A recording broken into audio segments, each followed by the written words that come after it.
Oh mon frère, agis sagement, mets en pratique la parole.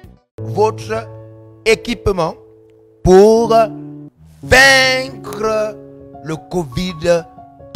La deuxième dimension s'appelle la proclamation. On vient de voir d'abord la prière de la foi. Maintenant, on voit la proclamation. Donc, la foi prie. Après, la foi proclame.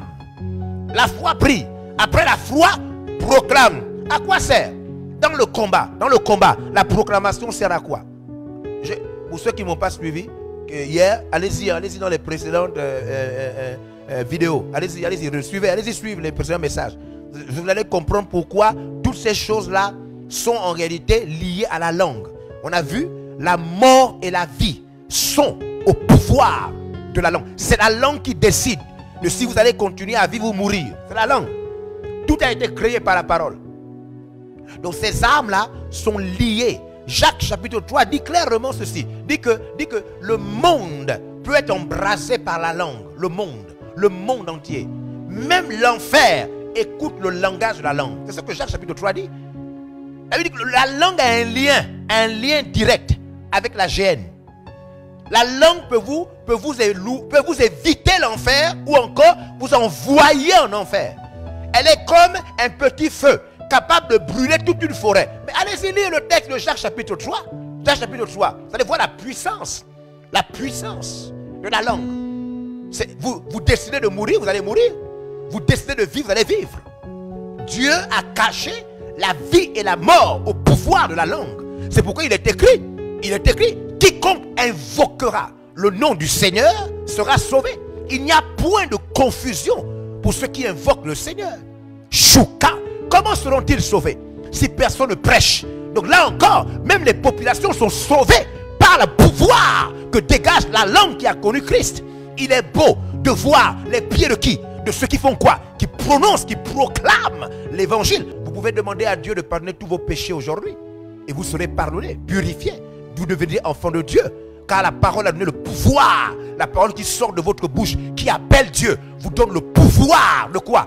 De devenir l'enfant de Dieu.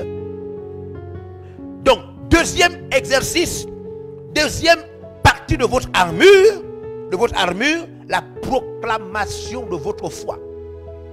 Alors, pourquoi la proclamation? Mais parce que la proclamation établit votre autorité.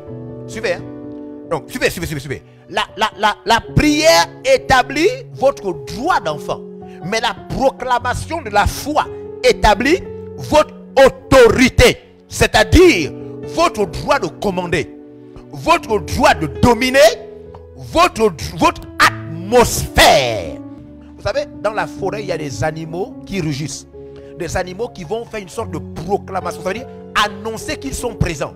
Et tous les autres animaux qui savent que quand ils ont entendu le son là, le bruit là, doivent fuir. Ils doivent libérer le passage. Rien que parce qu'ils entendent la proclamation du lion, le rugissement du lion va faire fuir les animaux. C'est ce qui se passe. La proclamation établit votre autorité. Quand vous proclamez, cela veut dire que vous êtes l'autorité. Cela établit votre droit de commander, de dominer, et la proclamation établit votre atmosphère. Votre atmosphère. Suivez. On va lire Matthieu 16, versets 18 à 19. Il est écrit. Et moi, je te dis que tu es Pierre. Je te dis, c'est Jésus qui parle à l'apôtre Pierre. Il dit, je te dis Pierre, je te dis que tu es Pierre. Et que sur cette pierre, je bâtirai mon église. Je bâtirai l'église. Et que les portes du séjour des morts, que ce que l'enfer pourra faire contre vous, l'église, ne prévaudront point contre n'auront elle. aucun effet. Tout ce que l'enfer pourra faire, suivez, hein?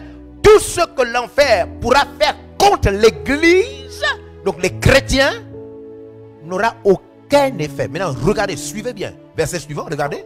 Je te donnerai les clés du royaume. Et je vous donne les clés du royaume des cieux. Ce que tu liras sur la terre. Donc ce que vous allez proclamer lié. Dès que tu vas seulement dire que telle chose est liée, le texte dit, sera lié dans les cieux. Le ciel va exécuter la proclamation.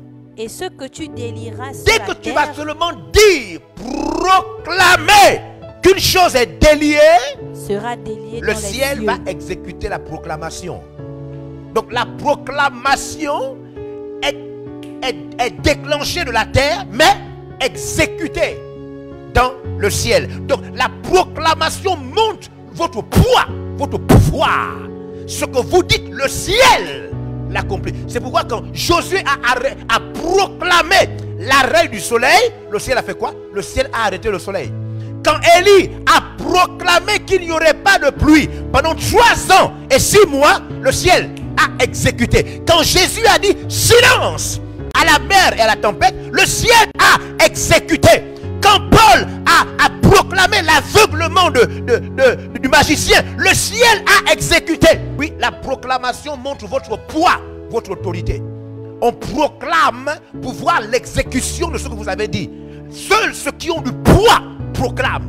Ceux qui connaissent qui ils sont proclament. Ceux qui ont leur carte d'identité, ceux qui savent qu'ils sont fils du royaume et qu'ils ont un pouvoir. Ceux qui savent qu'ils ne sont pas des simples païens qui vivent de nourriture, de films, de cinéma. Ceux qui connaissent leur identité proclament. Nous espérons que vous avez été bénis par ce message de l'apôtre évangéliste Georges Olivier Mbazaboa. Vous pouvez permettre à toute personne de jouir de cet enseignement en devenant partenaire par vos dons, dîmes et offrandes au numéro de compte inscrit. Que Dieu vous bénisse, vous qui permettez à l'évangile de se répandre par votre participation financière.